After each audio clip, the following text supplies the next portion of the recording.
আজকে বাজার থেকে এই লাউটা আনছে, একদম লাউ ফ্রেশ। তো এইটা দিয়ে আজকে চিংড়ি দিয়ে রান্না করুন, আসেন কাটাকাটি করি আর কাঠল ভর্তা বানাবো। দেখেন কত সুন্দর ফ্রেশ আর কচি লাউ।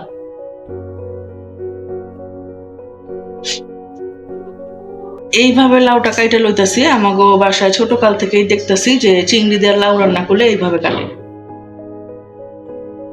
লাউ কাটা শেষ হইলো, কাঁচরোল কাইটা লইতাছি।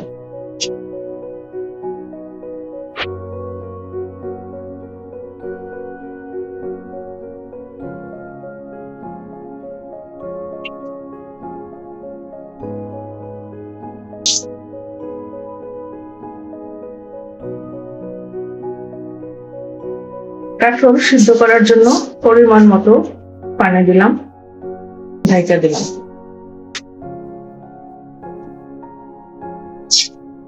হালকা একটু হলুদ দিয়া আর একটু লবণ দিয়া সুন্দর করে ভাইজা লই। ভাজা হয়ে গেছে গা, এটারে আমি এখন নামায় রাখি।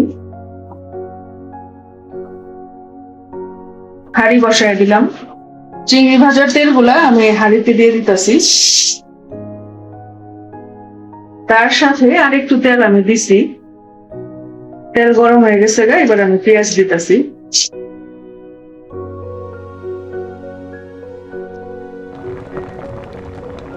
কাঁচরোলটা বলক উঠে গেছে গা, হালকা করে একটু পানি দিলাম, হলুদের গুঁড়া দিই, মরিচের গুঁড়া দিলাম।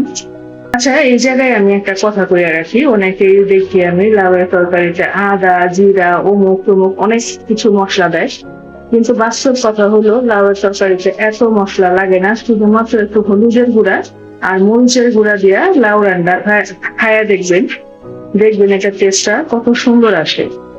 আচ্ছা, আমার মশলা কষানো সুন্দর করে হয়ে গেছে, এর মধ্যে আমি লাউ গুলা দিয়ে দিতেছি। লাউটা একটু লাইটে ছেড়ে দিতেছি, মানে মশলার সাথে মিশিয়ে দিই। ঢাইকা দিচ্ছি। কাঁচকলের পানি সব শুকায় গেছে গা, আমি এটার বাকি প্রসেসটা করে লই। সরিষার তেল দিয়ে লইতাছি আমি কাঁচকলের করে লওয়ার জন্য। সেদ্ধ করা কাঁকরোল গুলা এর মধ্যে দিয়ে আমি একটু ভাইজা লবো। কাঁকরোল ভাজা হয়ে গেছে গা, উঠায় রাখতেছি। যেহেতু আমি চিংড়ি মাছ এটার মধ্যে ভাজছিলাম, চিংড়ি মাছের খুব সুন্দর একটা ফ্লেভার আসছিল কাঁকরোল থেকে। কাঁচা মরিচ দিলাম, শুকনা মরিচ দিলাম। ভাজা হয়ে গেছে গা, এগুলো একটু নামায় রাখি। আরেকটু সরিষার তেল দিয়া এর মধ্যে আমি এই যে পেঁয়াজ কটা ভাজাচ্ছি। ততক্ষণে আমরা লাউটা দেখি কি অবস্থা। লাউটা বলক উঠে গেছে গা, একটু পানিও ছেড়ে দিচ্ছে। এটা দিই, পেঁয়াজটা আর একটু ভাজা ভাজা হইব। ভর্তার জন্য পেঁয়াজ ভাজা হয়ে গেছে গা, এবার এটা আমি নামাই। মলা মাছ ভাজি করুন, এর জন্য পেঁয়াজ দিলাম আমি তেলের মধ্যে। লাউয়ের মধ্যে আমি চিনি দিব এখন। আমাদের বাসায় সবসময় লাউয়ের মধ্যে একটু চিনি ব্যবহার করে, আপনারা করেন কমেন্টে জানাইবেন। একটু লবণ দিলাম। পেঁয়াজের মধ্যে মলা মাছগুলো আমি দিয়ে দিতেছি। লবণ দিলাম, হলুদ, মরিচ। এবার একটু ভালো করে লাড়াচাড়া দিব।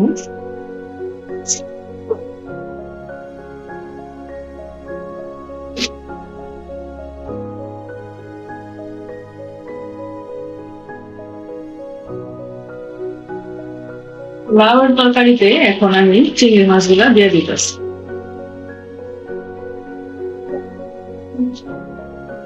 কাঁচামরিচ দিলাম আর দিলাম ধনিয়া পাতা।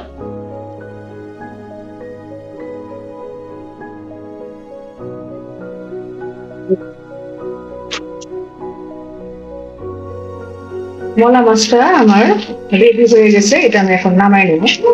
এরকম পেঁয়াজ কাঁচামরিচ দেওয়া মলা মাছের ভাজি আমার কাছে খুব ভালো লাগে। গরম ভাতের সাথে খাইতে এটা খুবই টেস্ট।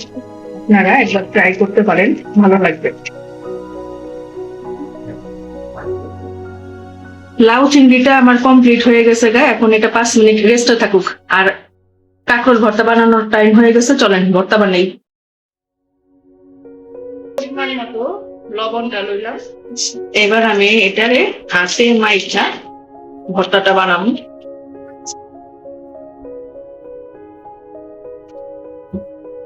সরিষার তেল দিয়ে দিতেছি। ভর্তা মাখানো আমার হয়ে গেছে গা, এখন একটা বাটিতে সার্ভ করে রাখলাম। তো আমার ভিডিওটা এই পর্যন্ত আপনাদেরকে আমি দেখাই দিলাম দুপুরে কি কি রান্না করলাম। যদি ভালো লেগে থাকে তাহলে আমার পাশেই থাকবেন, পরবর্তী ভিডিওগুলো দেখবেন। ততক্ষণের জন্য আপনাদের কাছ থেকে আমি বিদায় নিচ্ছি। খুদা হাফিজ।